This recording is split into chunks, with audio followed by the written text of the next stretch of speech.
ನಮಸ್ಕಾರ. Real star ಕಾರ್ಯಕ್ರಮಕ್ಕೆ ಸ್ವಾಗತ. ನಾನು ದಿವ್ಯಶ್ರೀ. ಬದುಕು ಅಂದಾಗ ಸೋಲು ಗೆಲುವು ಏಳು ಬೀಳು ಅನ್ನೋದು ಖಂಡಿತವಾಗ್ಲೂ ಇದ್ದೇ ಇರುತ್ತೆ. ಅಂತ ಸೋಲು ಗೆಲುವುಗಳ ಲೆಕ್ಕಾಚಾರದಲ್ಲಿ ಇವತ್ತು ಒಂದು ಉದ್ಯಮವನ್ನು ಕಟ್ಟಿ 60ಕ್ಕೂ ಹೆಚ್ಚು ಜನರಿಗೆ ಉದ್ಯೋಗಿಗಳನ್ನಾಗಿ ಮಾಡಿ, ಜೊತೆಗೆ ಕಳೆದ 10 ವರ್ಷಗಳಿಂದ ಸಾಮಾಜಿಕ ಕಾರ್ಯಗಳಲ್ಲಿ ತಮ್ಮನ್ನು ತಾವು ತೊಡಗಿಸಿಕೊಂಡಿರುವಂತಹ ಮಾಸ್ತಿ ರಮೇಶ್ ಅವರು ಇವತ್ತು ನಮ್ಮ ಕಾರ್ಯಕ್ರಮದಲ್ಲಿದ್ದಾರೆ. ಮೊದಲಿಗೆ ಅವರಿಗೆ ಸ್ವಾಗತವನ್ನು ಕೋರೋಣ. ಸರ್, ಕಾರ್ಯಕ್ರಮಕ್ಕೆ ಸ್ವಾಗತ. ನಮಸ್ತೆ. ಶ್ರೀ ಮಾಸ್ತಿ ರಮೇಶ್ ಸಮಾಜ ಸೇವಕರು.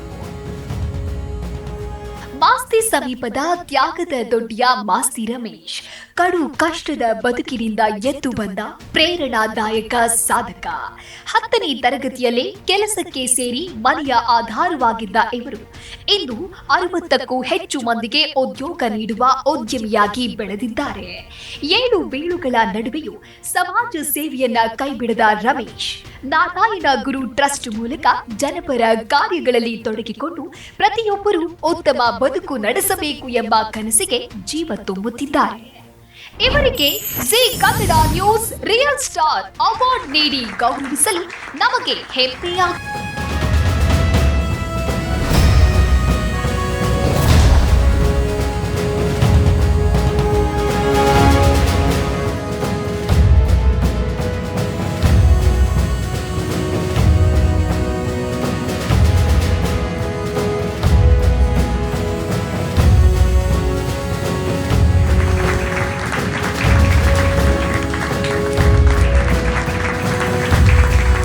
ಮೊದಲಿಗೆ ಎಲ್ರಿಗೂ ನಮಸ್ಕಾರ. ಹಾಗೆಯೇ ನಿಮ್ಮ ಜೀವ ನ್ಯೂಸ್ ಕುಟುಂಬಕ್ಕೆ ಕೂಡ ನನ್ನ ಹೃದಯಪೂರ್ವಕ ಕೃತಜ್ಞತೆಗಳು. ಇದು ನಾವು ಇನ್ನೊಬ್ಬರಿಗೆ ಕಾಣೋದು ಅಂತ ನಮಗೆ ಅನಿಸಿಕೆ ಅಲ್ಲ.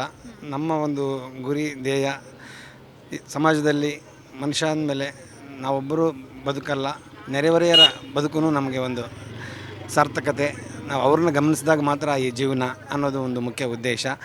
ಅದು ಮಾಡ್ತಾ ಇದ್ದುದಕ್ಕೆ ಈ ಒಂದು ದಿನ ಇಷ್ಟು ಜನರ ಮುಂದೆ ಒಂದು ನಮ್ಮನ್ನು ಗಮನಿಸಿ ಗುರುತಿಸಿದ್ದಕ್ಕೆ ಒಂದು ಉತ್ತಮವಾದ ರೀತಿಯಲ್ಲಿ ಆಗ್ಬೋದು.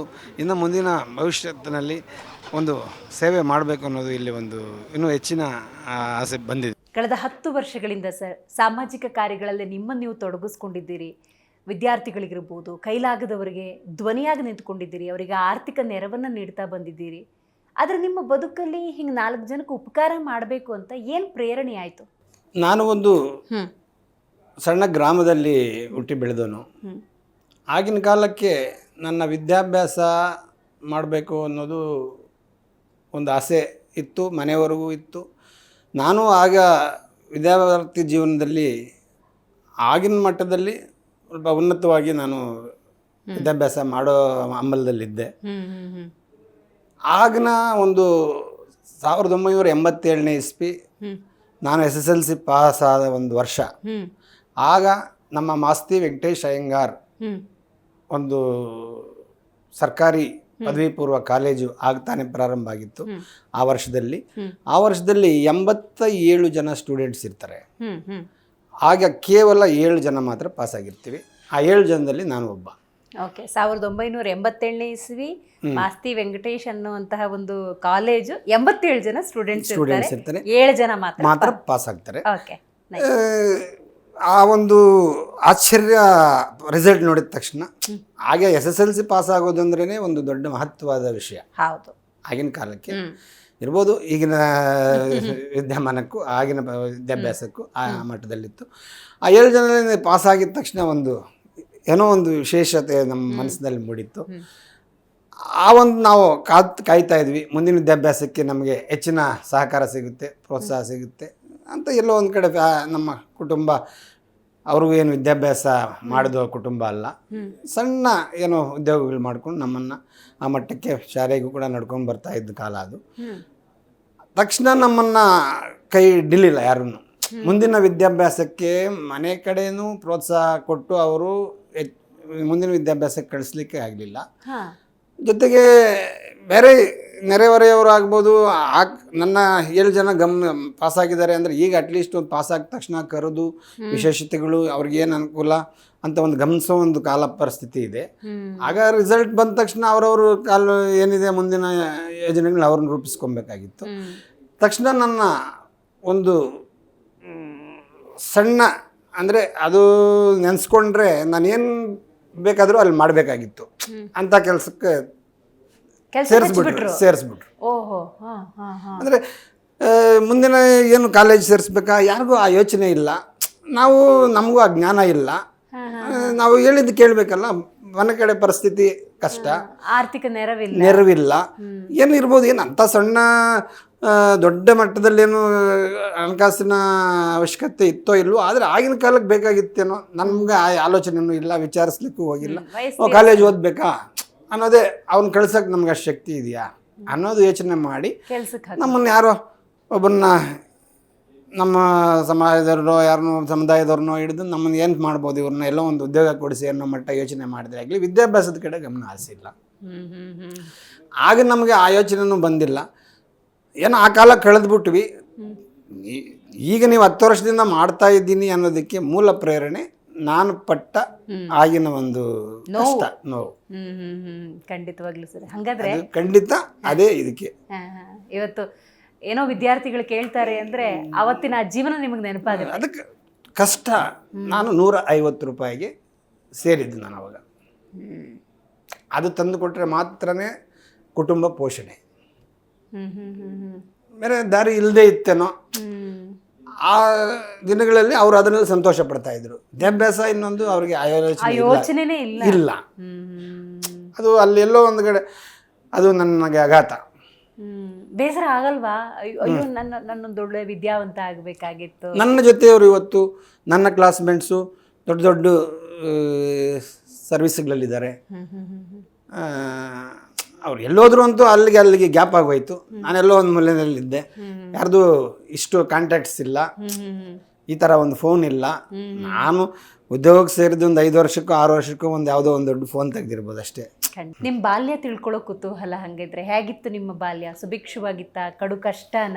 ಇವಾಗ ತಿಳ್ಕೊಳ್ಳಿ, SSLC ಬರಬೇಕಾದರೆ ಹಾಗೇನೆ ನನ್ನ ಗುಣ ನಡತೆನ ಗಮನಿಸಿ ನನ್ನ ಒಂದು ಏನಿದೆ ಶಿಕ್ಷಕರು ನನ್ನ ಸ್ಕೂಲಲ್ಲಿ ಒಂದು ಪ್ರತ್ಯೇಕವಾಗಿ ಕರೆಸಿ, ನೀವು ಟ್ಯೂಷನ್ಗೆ ಬರ್ತಾ ಇಲ್ಲ ಅಂದರೆ ನಮಗೆ ಅದರ ಹಿಂದಿನ ಮಾಹಿತಿ ನಮಗೆ ಅರ್ಥ ಆಗಿದೆ, ನೀವು ಫೀಸ್ ಕೊಡಬೇಕಾಗಿಲ್ಲ, ಇವತ್ತಿಂದ ಟ್ಯೂಷನ್ಗೆ ಬನ್ನಿ ಅಂದರು. HL ರೇವಣ್ಣ ಅಂತ, ಅಲ್ಲ ಅವ್ರ ಜ್ಞಾಪಕ ನನಗೆ ಇವಾಗೂ ಇದೆ. ಅವರು ಹಾಸನದವರು, ನಮ್ಮೂರಿಗೆ ಅವರು ಉಪನ್ಯಾಸಕರಾಗಿ ಬಂದಿದ್ದರು ಕಾಲೇಜ್ಗೆ. ನಮ್ಮ SSLC ಕ್ಲಾಸ್ ತಗೊತಾ ಇದ್ರು. ಆಗಿನ ಕಾಲಕ್ಕೆ ಅವರು ನನ್ನ ಸ್ಕೂಲಿಂದ ಹೊರಡೋವಾಗ ಸಪ್ರೇಟ್ ಕರೆದು ಅವ್ರು ಸಾಯಂಕಾಲ 10 ಜನಕ್ಕೆ 15 ಜನಕ್ಕೆ ಟ್ಯೂಷನ್ ಮಾಡ್ತಾಯಿದ್ರು. ಅದರಲ್ಲಿ ನನ್ನೊಬ್ಬನ್ನ ಸೇರಿಸ್ಕೊಂಡ್ರು ನೋಡಿ. ಅಂದರೆ ನನ್ನ ಟ್ಯೂಷನ್ ಕಳಿಸೋ ಪರಿಸ್ಥಿತಿನೂ ಇಲ್ಲ, ಅಂದರೆ ಮನೆ ಕಡೆನೇ ಕಷ್ಟದ ಪರಿಸ್ಥಿತಿ. ಅವರು ಸೇರಿಸಿ ಎಲ್ಲರಿಗೂ ನನ್ನ ಪರಿಚಯ ಮಾಡಿ, ನೋಡಿ ಇಂಥ ಒಬ್ಬ ಒಳ್ಳೆ ವಿದ್ಯಾಭ್ಯಾಸ ಹುಡುಗನಿಗೆ ಆರ್ಥಿಕತೆ ಕಷ್ಟ ಇರೋದ್ರಿಂದ ನಾವು ನಿಮ್ಮ ಜೊತೆಯಲ್ಲಿ ಅವ್ರನ್ನೂ ಇವತ್ತಿನ ಸೇರಿಸ್ಕೊತಾ ಇದ್ದೀವಿ ಅಂತ ನನ್ನ ಎಲ್ಲ ಅರ್ಥಮಾನ ನೋಡ್ತಾ ಇದ್ರು. ಎಂದಿಗೂ ಅವರೇನು ಅವ್ರದ್ದೇನಿದೆ ಟ್ಯೂಷನ್ ಫೀಸ್ ಏನು ಕೇಳ್ತಾ ಇಲ್ಲ. ಆ ಒಂದು ಅವರ ಒಂದು ಇದರಿಂದನೇ ನಾನು ಪಾಸ್ ಆದೆ ಅಂತ ಕೂಡ ನಾನು ಸ್ಮರಿಸ್ಕೋಬೋದು. ನೀವು ತರ್ತಾ ಇದ್ದ 150 ರೂಪಾಯಿ ನಿಮ್ಮ ಕುಟುಂಬಕ್ಕೆ ಎಷ್ಟು ಮುಖ್ಯ ಆಗಿತ್ತು? ಅದೇ ಆಗ ಅವ್ರಿಗೆ ಪಾಸಾದ ತಕ್ಷಣ ಒಂದು ವಯಸ್ಸು ಬಂತು. SSLC ಅಂದರೆ ಇವಾಗ ಮಧ್ಯದಲ್ಲಿ ಇವ್ರನ್ನ ಅಡಚಣೆ ಮಾಡೋದು ಬೇಡ ಅಂತ ಅಂದ್ಕೊಂಡಿದ್ರು ಏನೋ. ಆಗಿದ ತಕ್ಷಣ ಎಲ್ಲೋ ಒಂದು ಕೆಲಸ ಮಾಡಲಿ ಅಂದರು. ಆಗ ಬಂದಾಗೇ ಅದು ನಡೀತಾ ಇದ್ದಿದ್ದು. ಹಾಗೆ ಕಷ್ಟದ ಪರಿಸ್ಥಿತಿನೇ. ಸ್ಕೂಲ್ಗೆ ಬಂದಾಗೂ ನಾವು ಸಣ್ಣ ಬೈಸ್ಕಲ್ ಸಮೇತ ಇಲ್ಲ, ನಡ್ಕೊಂಡು ಬಂದು ಹೋಗ್ತಾ ಇದ್ದಿದ್ದು. ಅದು SSLCನಲ್ಲಿ ಯಾರೋ ನಮ್ಮ ಸಂಬಂಧಿಗಳು, ಅವ್ರು ಸ್ವಲ್ಪ ಚೆನ್ನಾಗಿದ್ದವರು, ಯಾವುದೋ ಒಂದು ಹಳೆಯ ಬೈಸ್ಕಲ್ನ ನಮಗೆ ರೆಡಿ ಮಾಡಿ ಆ ಟ್ಯೂಷನ್ಗೆ ಹೋಗ್ಬೇಕಾಗಿತ್ತು ಸಾಯಂಕಾಲ ಅನ್ನೋ ಒಂದು ಉದ್ದೇಶಕ್ಕೆ ಆ ಒಂದು ರೆಡಿ ಮಾಡಿ ಕೊಟ್ಟಿದ್ದ ಜ್ಞಾಪಕ ನನಗಿದೆ. ಖಂಡಿತ ಗೊತ್ತಾಯ್ತು. ಎಷ್ಟು ಜನ ಮಕ್ಕಳು ಸರ್? ಎಲ್ಲ ಪರಿಸ್ಥಿತಿ ಹಿಂಗೆ ಇತ್ತ? ನಾವು 2 ಮಕ್ಕಳು. ನಾನು ಆದಮೇಲೆ ಸುಮಾರು ದಿನಗಳ ಅಂತರದಲ್ಲಿ ಒಂದು 10 ವರ್ಷ ಗ್ಯಾಪ್ನಲ್ಲಿ ನಮ್ಮ ತಮ್ಮ ನನಗೆ ಅವರು ಜನ ಆಗಿರ್ತಾರೆ. ನಾನು ಈ ಉದ್ಯೋಗ ಸೇರಿ ಅವನು ನಾನು ಬೆಳೆಸಿರೋದು. ಅವನಿಗೆ ಅಂತರ ಜಾಸ್ತಿ, ಸ್ವಲ್ಪ ಲೇಟಾಗಿ ಮಗು ಆಯಿತು. ನನಗೆ ಜ್ಞಾಪಕ ಇದೆ. ಅವನ್ನ ನಾನು ವಿದ್ಯಾಭ್ಯಾಸ ಮಾಡಿಸ್ಬೇಕಂತ ಅವನದ್ರ ಅದೃಷ್ಟ ಅವನು ಮುಂದುವರಿಲಿಕ್ಕೆ ಆಗಲಿಲ್ಲ. ಅಂದರೆ ನನಗೆ ಆ ಶಕ್ತಿ ಇತ್ತು. ನಾವಿಬ್ಬರು ಮಕ್ಕಳು. ಅಂದರೆ ತಂದೆಯವರಿಗೆ ನಾವು ಒಂದು 20ನೇ ವರ್ಷ ನಾವಿದ್ದಾಗೇ ಅವರು ಕಾಲ ಆಗಿಬಿಡ್ತಾರೆ. ಆವಾಗಲೇ ನಾವು ಈ ಕೆಲಸ ಮಾಡ್ತಾಯಿದ್ವಿ. ಸ್ವಲ್ಪ ದಿವಸ ಕೆಲಸ ಮಾಡಿ ಒಂದು 3 ವರ್ಷ 4 ವರ್ಷ ಅವ್ರನ್ನ ಪೋಷಣೆ ಮಾಡಿದ್ದೀವಿ. ಆಮೇಲೆ ತಾಯಿ ನಿಧಾನವಾಗಿ ಅವ್ರನ್ನ ನಮ್ಮ ಕೈಲಾದ ಮಟ್ಟಿಗೆ ಆರೈಕೆ ಮಾಡಿದ್ದೀವಿ. ಅವರ ಆಶೀರ್ವಾದನೇ ನನಗೆ ಸಿಕ್ಕಿದ್ದು. ಖಂಡಿತ ನೀವಂದ್ರೆ ಅತಿ ಚಿಕ್ಕ ವಯಸ್ಸಿನಲ್ಲಿ ಉದ್ಯೋಗದ ಅನುಭವ ಪಡ್ಕೊಂಡವರು, ಹಂತ ಹಂತವಾಗಿ ಬೆಳವಣಿಗೆಯನ್ನು ಕಂಡುಕೊಂಡವರು. ನೀವು ನಿಮ್ಮ ಬದುಕನ್ನು ಹೆಂಗೆ ಕಟ್ಕೊಂಡ್ರಿ? ಈಗ ನೌಕರಿ ಮಾಡೋದೇ ಆಗೋಯ್ತು, 14-15 ವಯಸ್ಸು ಆರಂಭದಲ್ಲಿ ಯಾವುದೊಂದು ಕೆಲ್ಸಕ್ಕೆ ಹಾಕ್ಬಿಟ್ರು ಅಂತ. ನೀವು ನೌಕರಿ ಅಂತ ಹೇಳಿ ಆರಂಭ ಮಾಡಿದ್ದೆ ಯಾವಾಗ? ಅಂದ್ರೆ ನೀವು ನಿಮ್ಮ ಬದುಕನ್ನು ಕಟ್ಕೊಳ್ಳೋಕ್ಕೆ 87ರಿಂದ ನೌಕರಿ, 2000ವರೆಗೂ ನೌಕರಿನೇ. ಮಧ್ಯದಲ್ಲಿ ತಂದೆ ತೀರಿದ ಮೇಲೆ ಮತ್ತು ನಮಗೆ ಸ್ವಲ್ಪ ಆ ನೌಕರಿನಲ್ಲೇ ಅನುಭವ ಏನೋ, ಅಲ್ಲಿ ಒಂದು ಸ್ವಲ್ಪ ಸಂಬಂಧ ಸ್ನೇಹ, ಆ ಒಂದು ವ್ಯವಹಾರದಲ್ಲಿ ನಾನು ಏನು ಯಾವ ಇಲ್ಲ ಒಂದು ಉದ್ಯಮದಲ್ಲಿ ನಾನು ನೌಕರಿ ಮಾಡ್ತಾ ಇದ್ನೋ ಅದರಲ್ಲಿ ಸ್ವಲ್ಪ ಸ್ನೇಹಿತರು ಅವರು ಇವರು ಒಂದು ಸ್ವಲ್ಪ ನನಗೆ ಸಹಕರಿಸಿ, ಏನಾದರೂ ನೀವು ಸ್ವಂತ ಉದ್ಯಮ ಮಾಡಿದ್ರೆ ನಿಮ್ಮ ಬೆಂಬಲ ನಿಮಗಿದೆ ಅಂತ ಒಂದು ಭರವಸೆ ಸಿಕ್ಕಿದಾಗ ಒಂದು ಅದು ಏನು ಸ್ವಂತ ಅಂದರೆ ಅದನ್ನು 2-3 ಟೈಪ್ ಇದೆ. ಒಂದು ಅಂಗಡಿ ನಡೆಸ್ಬೇಕಂದ್ರೆ ಒಂದು ಫಸ್ಟು ಒಂದು ಲೀಸ್ ಟೈಪು, ಆ ಥರ ಸ್ವಂತನೇ ಎಲ್ಲ ಮಾಡೋಕ್ಕಾಗಲ್ಲ, ಎಲ್ಲ ಬಂಡವಾಳ ಹಾಕಿ ಮಾಡುವಂಥ ಪರಿಸ್ಥಿತಿ ಆಗೋದಿಲ್ಲ. ಆಗಿನ ಲೆಕ್ಕಾಚಾರಕ್ಕೆ ಒಂದು ಎಲ್ಲ ಬಂಡವಾಳ ಹಾಕಿ ಕೊಟ್ಟಿರ್ತಾರೆ, ನಾವು ಮ್ಯಾನೇಜ್ ಮಾಡೋದಕ್ಕೆ ಏನು ಕೊಡಬೇಕು ಅನ್ನೋ ಒಂದು ವ್ಯವಹಾರಗಳೆಲ್ಲ ಇದೆ. ಆ ಲೆಕ್ಕದಲ್ಲಿ ನಾವು ಅದಕ್ಕೆ ನಾವು ಪ್ರವೇಶ ಆದ್ವಿ. ಹಾಗೆ ಒಂದು ಅನುಭವ ಆಯಿತು. ಅಂದರೆ ಇದರಲ್ಲಿ ವಿಚಾರ ಗೊತ್ತಿತ್ತು, ನಾವು ಒಂದು ಪ್ರಯತ್ನ ಮಾಡ್ಬೋದಲ್ಲ ಅಂತ ಪ್ರಯತ್ನ ಮಾಡಿದ್ವಿ. ಪ್ರಯತ್ನ ಮಾಡಿದಾಗ ಸ್ವಲ್ಪ ಹಿಡ್ತಾ ಸಿಕ್ತು, ಅನುಭವ ಆಯಿತು. ಸ್ವಲ್ಪ ಆರ್ಥಿಕತೆ ಅವಾಗೂ ಸ್ವಲ್ಪ ಮುಗ್ಗರಿಸ್ತು. ಅಂದರೆ ಫಸ್ಟ್ ಎಂಟ್ರಿ ಆದಾಗ ಎಂಥವ್ರಿಗೂ ಎಲ್ಲ ಪೂರ್ತಿ ಅರ್ಥ ಮಾಡ್ಕೊಳಕ್ಕಾಗೋದಿಲ್ಲ. ಸ್ವಲ್ಪ ಆರ್ಥಿಕತೆ ಮುಗ್ಗರಿಸಿದಾಗ ಸ್ವಲ್ಪ ಸಾಲಕ್ಕೆ ಹೋದ್ವಿ. ಬೇಕಾದಾಗ ಅವಶ್ಯಕತೆ ಇರುತ್ತೆ, ನಂಬಿಕೆ ಗುಣ ಅಂದಮೇಲೆ ಸಾಲ ಸಿಗುತ್ತೆ ನಡ್ಕೊಳ್ಳೋ ರೀತಿ ಮೇಲೆ. ಸ್ವಲ್ಪ ಸಾಲ ದೊಡ್ಡದಾದ್ಮೇಲೆ ಸ್ವಲ್ಪ ನಾವು ಅದು ಸಾಕು ಅನ್ನೋದು ಅಲ್ಲಿ ಮತ್ತೆ ಸ್ಟಾಪ್ ಮಾಡ್ಕೊಂಡ್ವಿ. ಅಂದರೆ ನಮಗೆ ಬೇಕಾಗಿರೋ ಒಬ್ಬ ಸಹಕಾರ ತಗೊಂಡು ಮತ್ತೆ ಇನ್ನೊಂದು ವ್ಯಾಪಾರದಲ್ಲಿ ನಾವು ಮುಂದುವರಿಬೇಕೇ ವಿನಃ ಇದರಲ್ಲೇ ನಂಬಿ ಮುಂದುವರಿಯೋಕೆ ಆಗಲ್ಲ ಅಂತ ಆಲೋಚನೆ ಮಾಡಿ ಇನ್ನೊಂದು ಹೊಸದಾಗಿ ಪ್ರಾರಂಭ ಮಾಡಿದ್ವಿ. ಒಂದು ರೆಸ್ಟೋರೆಂಟು ಒಂದು ರೂಪದಲ್ಲಿ ಮತ್ತೆ ಹೊಸದಾಗಿ ನಾವು ಒಂದು ನಮ್ಮದೇ ಆದ ಒಂದು ಇದು ಓನ್ ಆಗಿ ಅವಾಗ ಒಂದು ಏನೋ ಒಂದು ಇದರಲ್ಲಿ ಸ್ವಲ್ಪ ದುಡಿದಿದ್ದು ಬಂಡವಾಳನ ಅದನ್ನೆಲ್ಲ ಸ್ವೀಕರಣೆ ಇಟ್ಕೊಂಡು ಮಾಡಿದ್ವಿ. ಆ 2009-10 ಏನು ನಾವು ಎಂಟ್ರಿ ಆದ್ವಿ, ಆಗ ನಮಗೆ ಕರುಣೆ ತೋರಿಸ್ತು ಆ ವ್ಯಾಪಾರ. ಅಂದಾಜು ಇವತ್ತು 60ರಿಂದ 70ಕ್ಕೂ ಹೆಚ್ಚು ಉದ್ಯೋಗಿಗಳು ನಿಮ್ಮ ಜೊತೆ ಕೆಲಸ ಮಾಡ್ತಿದ್ದಾರೆ ಅಂದ್ರೆ ಒಂದು ಸಾರ್ಥಕ ಭಾವ ಖಂಡಿತವಾಗ್ಲೂ ಇದ್ದೇ ಇರುತ್ತೆ. ಹೆಂಗೆ ಬೆಳೆಸಿದ್ರಿ ಸರ್ ಹಂತ ಹಂತವಾಗಿ? ಅದೇ ಇವಾಗ ಒಂದು ಪ್ರಯತ್ನ ಮೊದಲ ಪ್ರಯತ್ನದಲ್ಲಿ ಸ್ವಲ್ಪ ಎಡವಿದ್ವಿ, 2ನೇ ಪ್ರಯತ್ನದಲ್ಲಿ ನಾವು ಯಾವ ಥರ ಆಗಬಹುದು ಅಂತ ಆಲೋಚನೆ ಇಟ್ಕೊಂಡೆ ಐಡಿಯಾ ಬಂತು. ಆ ಒಂದು ಆಲೋಚನೆಯಲ್ಲಿ ನಾವು ನುಗ್ಗಿದಾಗ ಎಲ್ಲಿ ನಮಗೆ ಅದರಿಂದ ನಷ್ಟ ಆಗಿಲ್ಲ. ಅದನ್ನು ಒಂದಕ್ಕೊಂದು ನಾವು ಬೆಳೆಯೋದಕ್ಕೆ ಒಂದು ದಾರಿ ಸಿಕ್ತು. ನಾವು ಅದರಲ್ಲಿ ರಾತ್ರಿ ಆಗಲೂ ದುಡಿಬೇಕು ಅನ್ನೋ ಒಂದು ಹುಮ್ಮಸ್ಸಿತ್ತು. ನಾವು ಪೂರ್ತಿ ಅದರಲ್ಲಿ ಇನ್ವಾಲ್ವ್ಮೆಂಟ್ ಆದ್ವಿ. ನಾವೇನು ಮಾಡ್ತೀವೋ ಆ ವ್ಯಾಪಾರದಲ್ಲಿ ಅದು 1ರಿಂದ 2015ರವರೆಗೂ ಇನ್ನೊಂದು ಸ್ಥಳಗಳಲ್ಲಿ ಒಂದು 2-3 ಕಡೆ ಮಾಡುವಂಥ ಅವಕಾಶ ಸಿಕ್ತು. ಅದನ್ನು ಬೆಳೆಸ್ಕೊಂಡ್ವಿ. ನಮಗೆ ಸ್ವಲ್ಪ ಮೂಲ ಅಲ್ಲಿ ಆದಾಯ ಕಾಣಿಸ್ತು. ನಮ್ಮ ಒಂದು ಶ್ರಮ, ನಮ್ಮ ಬುದ್ಧಿವಂತಿಕೆ, ನಮ್ಮ ಒಂದು ಆಲೋಚನೆಗಳಿಂದ ಹಂತ ಹಂತವಾಗಿ ನಾವು ಬೆಳೆಸ್ಕೊಂಡು 2020-21ರಲ್ಲಿ ನಾವು ಒಂದು ಅಷ್ಟು ಜನನ ನಾವು ಉದ್ಯೋಗ ಸೃಷ್ಟಿ ಮಾಡೋ ಒಂದು ಲೆವೆಲ್ಗೆ ಬಂದಿದ್ದೀವಿ. ಈಗ 60ಕ್ಕೂ ಹೆಚ್ಚು ಜನರಿಗೆ ಉದ್ಯೋಗವನ್ನು ಕಲ್ಪಿಸಿ ಕೊಡೋದು ಅಂದ್ರೆ ಅದೊಂದು ಮಹಾ ಸೇವೆ ಅಂತ ಹೇಳ್ಬೋದು. ಯಾಕಂದ್ರೆ ಅಷ್ಟು ಜನ, ಅಷ್ಟು ಕುಟುಂಬದ ಜವಾಬ್ದಾರಿ ತಗೊಂಡಾಗೆ ಅವ್ರ ಕಷ್ಟ ಅಂದಾಗ ಅವ್ರಿಗೆ ನೀವು ಯಾವ ಥರ ಸ್ಪಂದನೆಯಾಗಿರ್ತೀರಿ ಅಂತ? ಅಂದರೆ ನನಗೆ ಅವ್ರ ಜೊತೆ ಅವಕಾಶ ಏನಿದೆ ಉದ್ಯೋಗ ಕಲ್ಪಿಸಿಕೊಟ್ಟು ಅವ್ರ ಒಡನಾಟಿನಲ್ಲಿರೋದಂದ್ರೆ ನನಗಿಷ್ಟ. ನಾನು ವ್ಯವಹಾರ ಮಾಡೋದಕ್ಕೆ ನಾನೇ ಇರಬೇಕಂತೇನಿಲ್ಲ.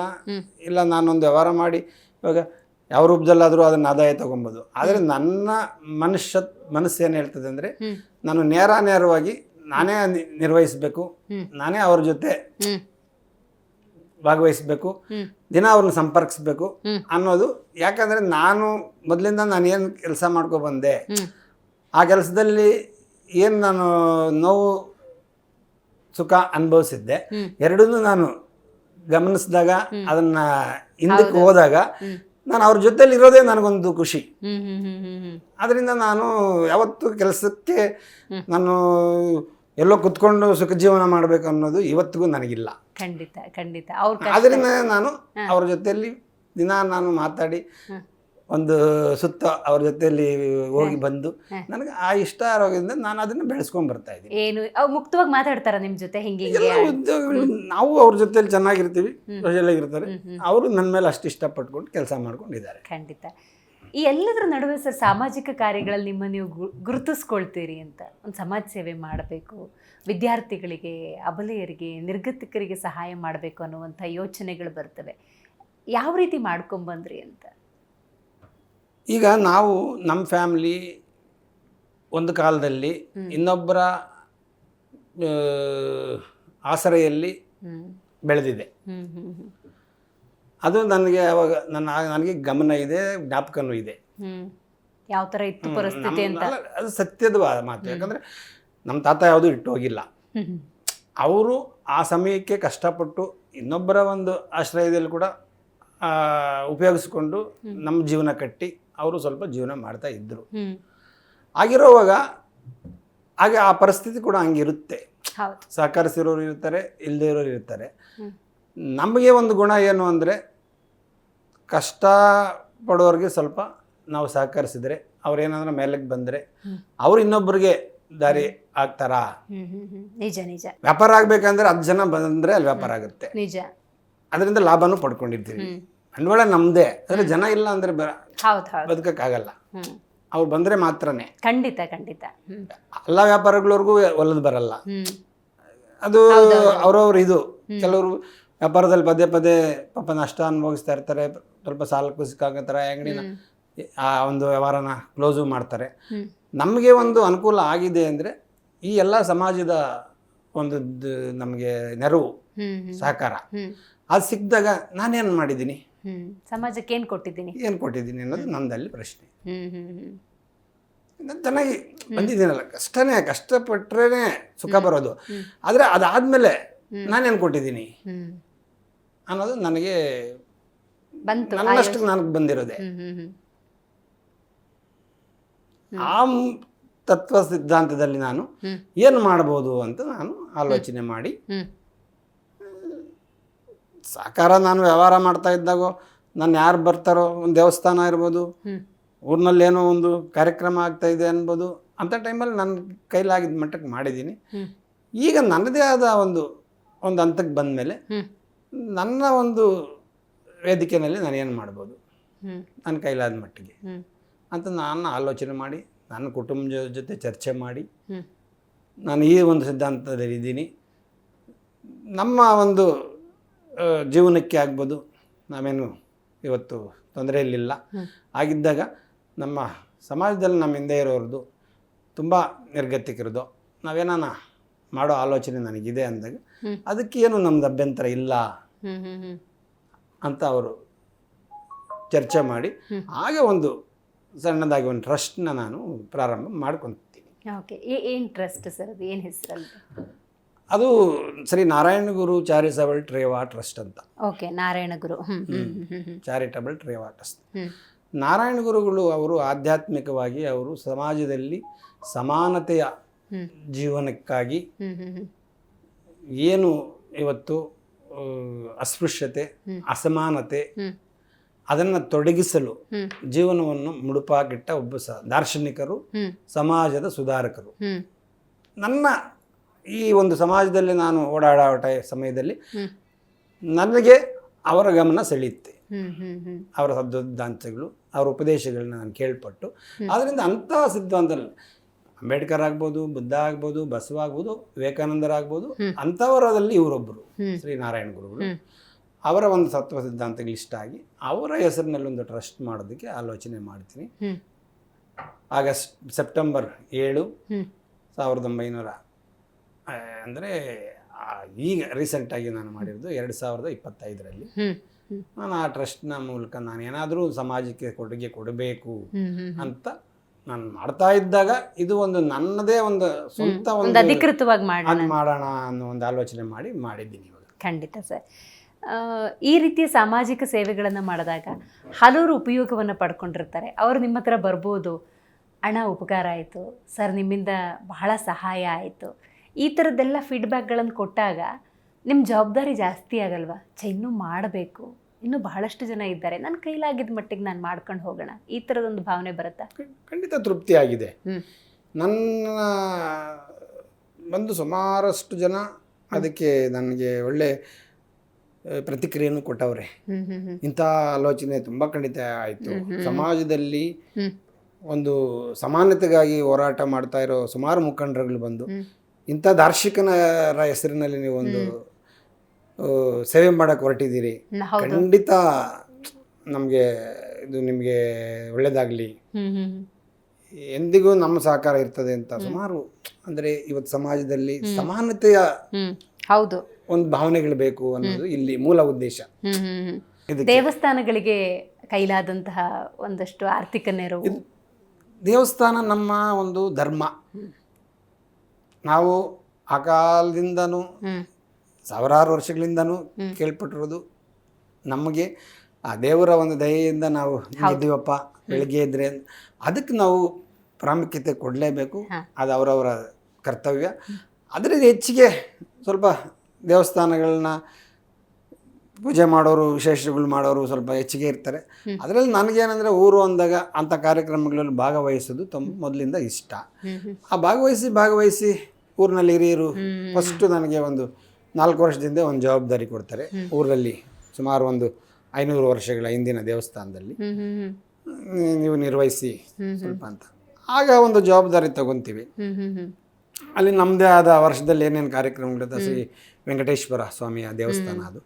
ಅಲ್ಲಿ ವರ್ಷದಲ್ಲಿ ನಿರಂತರವಾಗಿ ಕೆಲವು ಕಾರ್ಯಕ್ರಮಗಳು ನಡೀತದೆ. ವಿಶೇಷವಾಗಿ ಬ್ರಹ್ಮೋತ್ಸವ, ಕಲ್ಯಾಣೋತ್ಸವ ಈ ಥರ ನಡೀತದೆ. ಅದರಲ್ಲಿ ಸ್ವಲ್ಪ ಪ್ರಮುಖವಾಗಿ ನಾವು ಮುಂದೆ ನಿಂತು ಊರು ಅಂದಮೇಲೆ ಇದು ಒಳ್ಳೆ ಕಾರ್ಯಗಳು ಮಾಡಿದ್ರೆ ಊರಿಗೂ ಒಳ್ಳೆಯದು, ಜನಕ್ಕೂ ಒಳ್ಳೆಯದು ಅನ್ನೋ ಭಾವನೆಯಿಂದ ನಾವು ಒಂದಷ್ಟು ಜನ ಹತ್ರ ದೇಣಿಗೆ ತೆಗೆದು ನಮ್ಮ ಹತ್ರ ಏನು ಕೈಲಾಗುತ್ತೋ ಅದಕ್ಕೆ ಮೀರಿ ಒಳ್ಳೆ ಹೆಸರು ಕೊಟ್ಟಿದ್ದಾರೆ, ಚೆನ್ನಾಗಿ ಮಾಡಿದ್ರು ಅಂತ. ಅದು ಒಂದು ತೃಪ್ತಿ. ಭಗವಂತನಿಗೆ ನಾವು ಸೇವೆ ಮಾಡೋಕ್ಕೆ ಅವಕಾಶ ಸಿಗ್ತಲ್ಲ ಅಂತ ಆ ಒಂದು ನಿಟ್ಟಿನಲ್ಲಿ ಅದನ್ನು ಮಾಡ್ಕೊಂಡು ಬರ್ತಾ ಇದ್ದೀವಿ. ಅದು ಸುಮಾರು ಕಡೆ ನಮಗೆ ಅಂತ ಅದನ್ನು ನೋಡಿ ಕೆಲವು ಫಿಕ್ಸು ಮಾಡಿದ್ದಾರೆ, ಇಂಥ ಕಾರ್ಯಗಳು ನೀವು ಮಾಡಲೇಬೇಕು ಅಂತ. ಅದು ಆ ಭಗವಂತನ ದಯೆ ನಮ್ಗೆ ಕೊಟ್ಟಿರೋ ಸೇವೆಗೆ. ಅದಕ್ಕೆ ನಾವು ಯಾವಾಗ್ಲೂ ಅದಕ್ಕೆ ಸಿದ್ಧರಾಗಿದ್ದೀವಿ, ಮಾಡ್ತೀವಿ. ಕೋವಿಡ್ ಕಾಲ ಮರೆಯೋಕ್ಕಾಗಲ್ಲ ಸರ್. ಬಹಳಷ್ಟು ಜನ ನೊಂದ ಸಮಯ ಅದು. ಆ ಸಂದರ್ಭದಲ್ಲಿ ನಿಮ್ಮ ಕೈಲಾದಂತಹ ಸೇವೆ ಮಾಡ್ಕೊಂಡು ಬರ್ತೀರಿ, ಸಹಾಯ ಮಾಡ್ತೀರಿ. ಅದು ಏನು ಇವಾಗ ಆಹಾರದ ಪದಾರ್ಥಗಳನ್ನ ಅವಾಗ ಮುಖ್ಯವಾಗಿ ಬೇಕಾಗಿದ್ದು ಅದೇ. ಆಗಿನ ಕಾಲಕ್ಕೆ ನಾವು ಕೂಡ ಸಹಕರಿಸಿದ್ದೀವಿ. ಸ್ವಲ್ಪ ಅಲ್ಲ, ಎಲ್ಲಿ ತುಂಬ ನಿರ್ಗತಿಕರಿದ್ದಾರೆ ಅಂತ ಕಡೆ ಸ್ವಲ್ಪ ಸಪೋರ್ಟ್ ಮಾಡಿದ್ದೀವಿ. ಖಂಡಿತ. ಈ ಜರ್ನಿಯಲ್ಲಿ ಸರ್ ಇದನ್ನು ನೋಡಿ, ಮಾಸ್ತಿ ರಮೇಶ್ ಅವರು ಅಂದರೆ ಪಾಪ ಕೈಲಾದವು ಯಾರು ಕೇಳ್ಕೊಂಬರ್ತಾರೆ ಅವ್ರಿಗೊಂದು ಆರ್ಥಿಕ ನೆರವಿರ್ಬೋದು, ಅವ್ರ ವಿದ್ಯಾಭ್ಯಾಸಕ್ಕಿರ್ಬೋದು, ಈ ಥರದ ನೆರವನ್ನು ಕೊಡ್ತಾರೆ ಅಂದಾಗ ನಿಮ್ಮ ಸಾಮಾಜಿಕ ಕಾರ್ಯಗಳು ಊರಲ್ಲೆಲ್ಲ ಮಾತಾಗುತ್ತೆ. ಸಹಜವಾಗಿ ರಾಜಕೀಯದಿಂದಲೂ ಕೂಡ ನಿಮಗೆ ಅವಕಾಶಗಳು ಒದಗಿ ಬಂದಿರ್ಬೋದು. ಇದುವರೆಗೂ ಏನಾದರೂ ರಾಜಕೀಯ ಪ್ರವೇಶದ ಆಸೆ ಆಕಾಂಕ್ಷೆಗಳಿದೆಯಾ? ನೋಡಿ, ನಾನು ಮೊದಲ ಆದ್ಯತೆ ಈ ಥರ ಒಂದು ಕಾರ್ಯಕ್ರಮಗಳು ಮಾಡಿಕೊಂಡು ನಾನು ನನ್ನದೇ ಆದ ಏನಿದೆ ಆ ಹೆಸರಿನಲ್ಲಿ ನಡೆಸ್ಕೊಂಡು ಹೋಗೋಕ್ಕೆ ನಾನು ಪ್ರಯತ್ನ ಪಟ್ಟಿರೋದು. ಅದನ್ನು ಮುಂದುವರಿಸ್ಕೊಂಡು ಹೋಗೋಕ್ಕೂ ನಾನು ಇವಾಗ ಸಿದ್ಧನಾಗಿದ್ದೇನೆ. ಸಹಜವಾಗಿ ಮೊದಲು ಶಿಕ್ಷಣಕ್ಕೆ ಅಂದರೆ ತುಂಬ ನಾನು ಅವ್ರಿಗೆ ಅರ್ಹತೆ ಇಲ್ಲದೆ ಇರೋರು, ಅಂದರೆ ಆರ್ಥಿಕವಾಗಿ ತೊಂದರೆ ಇರೋರಿಗೆ ನಾನು ಫಸ್ಟು ನನ್ನ ಕೈಲಾದಷ್ಟು ಮಟ್ಟು ಕೊಟ್ಟಿದ್ದೀನಿ. ಸುಮಾರು ವರ್ಷಕ್ಕಷ್ಟು ಸ್ಕಾಲರ್ಶಿಪ್ಸು ಸ್ವಲ್ಪ ಕೆಲವು ಕಡೆ ಕೊಡ್ತೀವಿ. ಹಾಸ್ಪಿಟ್ಲು ಅಂದರೆ ಇನ್ನು ಮುಖ್ಯವಾಗಿ ಈಗಿನ ಎಷ್ಟು ಸೌಕರ್ಯಗಳಿದ್ರೂ ಕೆಲವು ಸಲ ವಿಶೇಷ ಏನಿದೆ ಇವಾಗ ಸರ್ಜರಿ ಅಂಥ ಟೈಮಲ್ಲಿ ನಾವು ಸಹಕಾರ ಮಾಡಲೇಬೇಕು.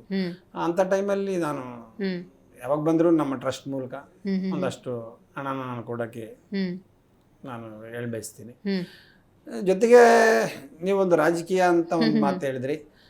ನಾವು ಇವಾಗ ರಾಜಕೀಯದ ಜೊತೆ ಒಳ್ಳೆ ಹೆಸರಿಟ್ಕೊಂಡಿದ್ದೀವಿ. ಹ್ಮ್ ಯಾರು ನಮಗೆ ಇವಾಗ ಜನಸೇವೆಗೆ ಹ್ಮ್ ಆಯ್ಕೆ ಆಗಿದ್ದಾರೋ ಅವ್ರ ಜೊತೆ ನಮ್ಗೆ ಒಡನಾಟನೂ ಇದೆ. ಅವ್ರಿಗೇನು ನಮ್ಮ ಕೈಲಾಗಿದ್ದು ಆ ಭಾಗಕ್ಕೆ ಬಂದಾಗ ನಮ್ಮ ಸಹಕಾರ ಇದೆ. ನಮ್ಮದೇ ಆದ ಒಂದು ಟ್ರಸ್ಟ್ ಇರೋವಾಗ ನಾವು ಅದನ್ನು ಇನ್ನೊಬ್ಬರ ಮೂಲಕ ಮಾಡಬೇಕಂತೇನಿಲ್ಲ. ಹ್ಮ್ ನಮ್ಮ ಕುಟುಂಬ ವಿಚಾರವಾಗಿ ಬಂದಾಗ ರಾಜಕೀಯ ಪ್ರವೇಶ ಅಷ್ಟು ಇಷ್ಟ ಇಲ್ಲ. ನಿಮ್ಮ ಕುಟುಂಬದ ಸಹಕಾರ ಹೆಂಗಿದೆ ಸರ್ ಈ ಜರ್ನಿಯಲ್ಲಿ, ಈ ಪಯಣದಲ್ಲಿ? ಪ್ಲಸ್ ಮೈನಸ್ ಡೆಫಿನೆಟ್ಲಿ ಎಲ್ಲ ನೋಡಿರ್ತಾರೆ. ಸಹಕಾರ, ನನ್ನ ಕೈ ಹಿಡಿದಿರೋ ಪತ್ನಿ, ಹ್ಮ್ ಅವ್ರನ್ನ ನಾನು ಯಾವ ರೀತಿಯಲ್ಲಿ ನಾನು ಅವ್ರನ್ನ